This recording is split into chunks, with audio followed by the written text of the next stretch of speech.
इसी प्रकार अन्य प्रसंगों को श्रवण करने के लिए महाराज श्री के एकमात्र अधिकृत ऑफिशियल यूट्यूब चैनल को सब्सक्राइब करके बेल आइकन को अवश्य दबा दें।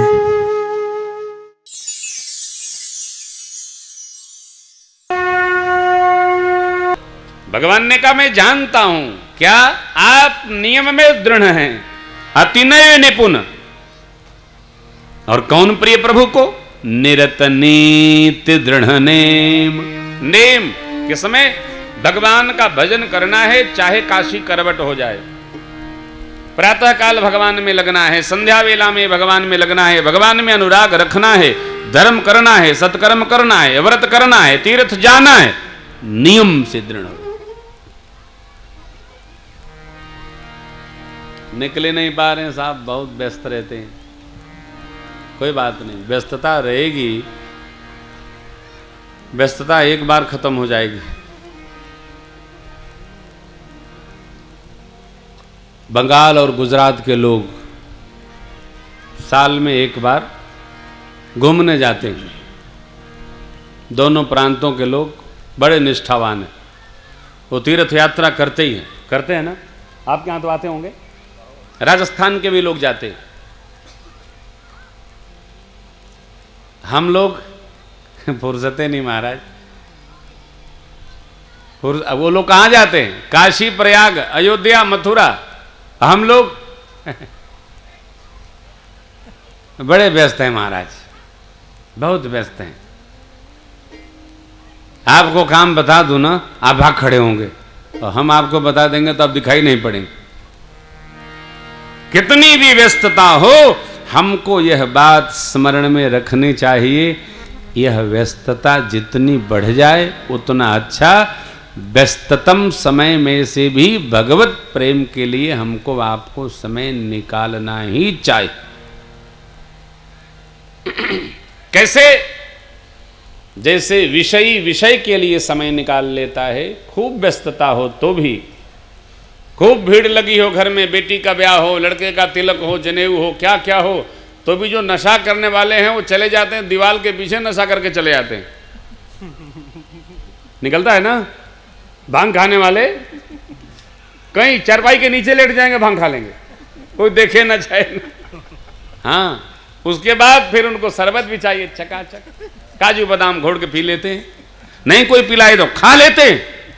उसी प्रकार जिस प्रकार विषय का पान नाक चुरा के कर लेता है, उसी प्रकार हमको आपको भी सारे जगत के लोगों के रहते हुए भी भगवान के श्री चरणों में चलने की रचना स्वयं बना लेनी चाहिए। कर लीजिए। निरत नीति दृढ़ ने। एक बार बच्चों की छुट्टी होती है, घुमाइए। कहां? तीर्थ पर जाइए। और ऐसे लोग ते नर प्राण समान मम, जिनके द्विज पद प्रेम। वो तो मुझे प्राण के समान प्रिय हैं। द्विज माने श्रेष्ठ। संस्कारात द्विज उच्यते।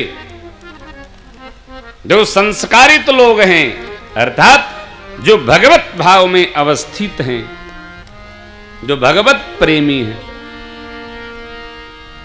उनमें निष्ठा रखे, उनके पद में प्रेम रखे, अपने से श्रेष्ठ के चरण में अनुराग रखे, वो भगवान को प्राण के समान प्रिय। प्रभु ने आगे भी उत्तरकांड में कहा, सोई सेवक प्रिय तम मम सोई। सोई सेवक प्रिय तम मम सोई। मम अनुशासन मानय जोई। मम अनुशासन मानय जोई। सुनु लंकेश सकल गुण तोरे। सुनु लंकेश सकल गुण तोरे।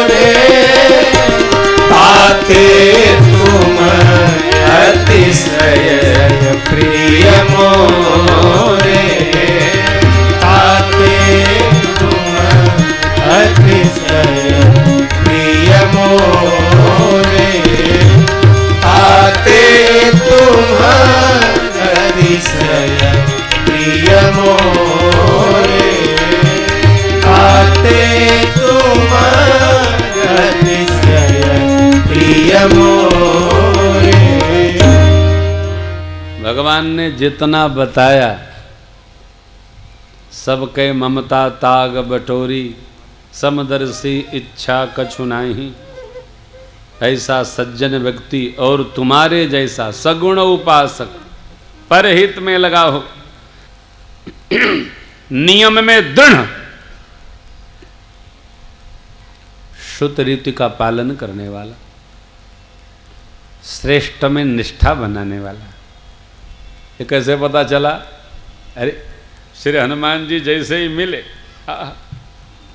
कि तुम राम दीन अनुराग आयव मोहि करन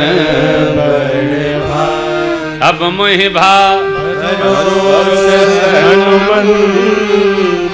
क्योंकि बिनु हरि कृपा मिलहि नहीं संता। ये श्रेष्ठ में प्रेम, श्रेष्ठ के लिए वाद नहीं है, विवाद नहीं है, जाति भी नहीं है जी। कबीर बाबा तो कहते हैं मोह भावेर भगति भिलनिया के।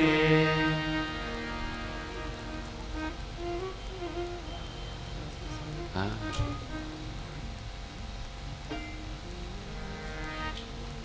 आप कहीं देख लीजिए, क्या गोस्वामी जी को कोई मिला नहीं? क्या कन्हैया को कुब्जा गणिका ही मिली? सूत पुत्र कहे जाते हैं विदुर जी ही मिले? भगवान ने सबसे नीचे वालों को लिया और सबसे ऊपर पहुंचा दिया। ये भगवान का स्वभाव है। मनुष्य का व्यवहार एकदम विपरीत है। ऊपर वाले को तो ऊपर ले जाता है, नीचे वाले को देखता भी नहीं। और देखिएगा, समाज की एक विघटनकारी प्रवृत्ति है ये। कोई भी व्यक्ति जब नीचे से ऊपर चला जाता है तो नीचे जो रहता है उसके साथ उसको वो भूल जाता है। ऐसा क्यों होता है महाराज? आदमी का स्वभाव है। वो जहां जाता है वहां से उतर नहीं सकता, उसका अपना व्यवहार है। फिर उपाय क्या है? कोई उपाय नहीं है, केवल भाषण दो, होना कुछ नहीं है। मेरे प्रभु ने कुछ छोड़ा नहीं, सबको जोड़ा, क्रांति घटा दी। क्या बदल गया? केवल भक्ति का माध्यम ऐसा है जहां सब लोग सम आकर हो जाते, समभाव में अवस्थित हो जाते हैं। सब यहां भक्ति की गंगा में सब स्नान कर लेते हैं, सबकी सहज अवस्था आ जाती है। भगवान के दरबार में कैसा भी जीव हो वो समत्व को प्राप्त कर जाता है, समता आ जाती है। और यही भक्ति भगवान को संतुष्ट करती है।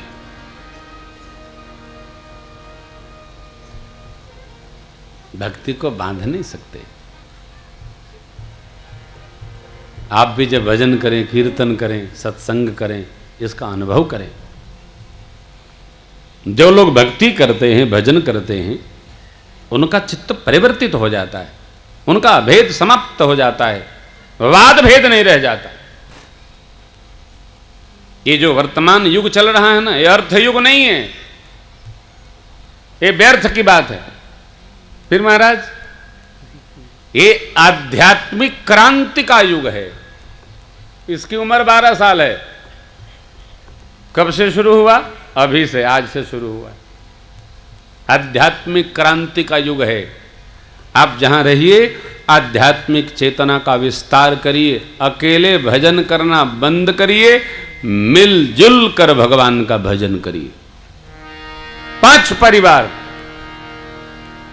पूरा परिवार, पूरा मोहल्ला, देखिए प्रवाह फैलेगा।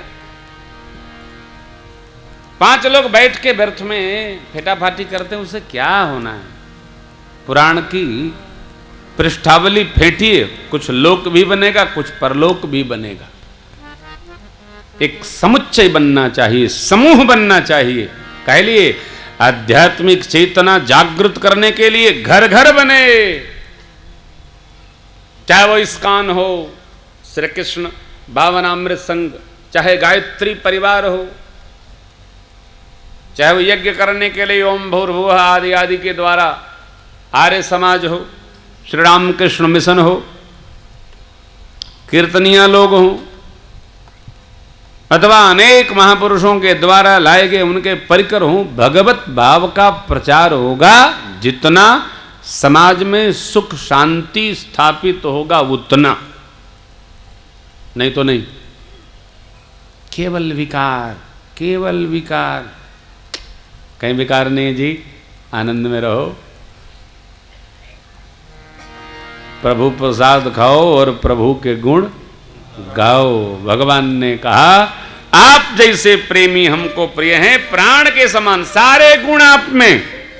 जब जीव भगवान का भजन करने लगता है उसके सारे अवगुण समाप्त होकर सारे सद्गुण उसमें अवस्थित हो जाते। केवट में कितने गुण आ गए, शबरी मैया में कितने गुण आ गए। विभीषण जी को भगवान ने कहा, शबरी मैया को भगवान ने कहा, नममहु जिन एकौ जिन के होई, नारी पुरुष सचराचर कोई, सोई अतिशय प्रिय भामिनी मोरे, सकल प्रकार भगति। क्यों? मन जब परमात्मा में लग जाएगा तो हमारे अंदर सारे सद्गुण अपने आप आ जाएंगे। धर्मशील पुरुष के पास जिम सरिता सागर महु जाहि, यद्यपिता ही कामना नाही, तिम सुख संपत्ति। उसी प्रकार सारे सद्गुण, भगवान का भजन करेंगे हम, भगवत प्रेम बढ़ेगा, सारे सद्गुण हमारे में आ जाएंगे। असत्य से सावधान रहना चाहिए। झूठ दो स्थिति में बोल सकते हैं, किसी की जान पर पड़ गई हो अथवा हमारे झूठ बोलने से धर्म का कुछ हित होता हो, तो उसकी सजा भुगतने के लिए तैयार हो और झूठ बोलिए। किसी की जान बच रही हो, झूठ बोल दीजिए। किसी महापुरुष ने वो भी कहा, किसी कन्या के विवाह में थोड़ा झूठ बोलना है, वो भी धर्म है। लड़की बीए पास है, बोले हाँ हाँ सर्टिफिकेट हमने देखा है, भले इंटर हो। क्यों? अच्छा, इंटर पास पर ब्याह हो जाएगा तो क्या कोई बनाने का ढंग कम हो जाएगा? इस बीए पास होने से फायदा क्या जब घर बैठ करके पास होना है। हमारे पुण्य, हमारे सत्कर्म हमको सद्भाव में ले जाते हैं। हमारे एक असत्य के आश्रय में जाने पर किसी का परहित हो रहा हो, मंगल हो रहा हो, एक असत्य के भार को स्वीकार करते हुए हम यदि असत्य बोल दें, उसका हित हो, तो वो पाप भी हमारे लिए वरदान बन जाएगा।